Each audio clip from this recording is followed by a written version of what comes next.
Hello，大家好，歡迎返到嚟我哋小威理財小編啊！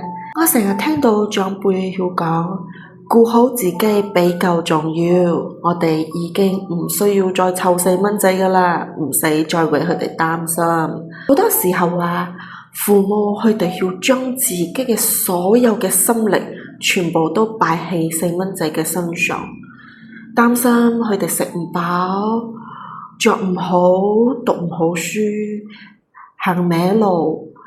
時間慢慢過去，我哋都知道人生嘅有啲路，其實係細蚊仔必須要自己去行㗎。我哋身為父母係講唔到啲咩，或者係帶唔到佢哋去行㗎。所以我哋必須要做到嘅係咩？趁我哋而家仲可以安排，仲可以決定嘅時候，就將應該準備嘅嘢就準備好晒。無論係我哋健康上嘅安排，或者係我哋理財上嘅規劃，或者係風險上嘅保障，我哋盡量將未來嘅萬一都諗過先。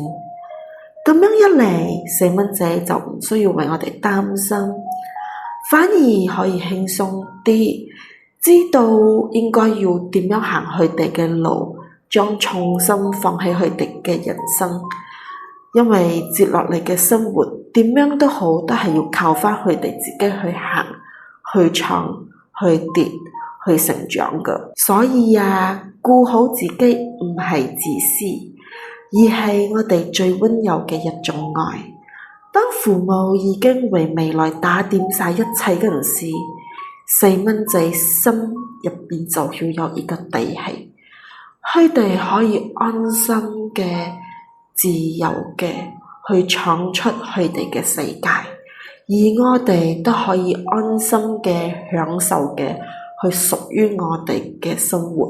唔知大家有冇為自己或者屋企人做好準備呢？俾未來少一啲擔心，多一啲安心。你呢？如果係你係已經自己準備好晒一切嗎？無論答案係咩嘢，今日我哋先將照顧好自己開始。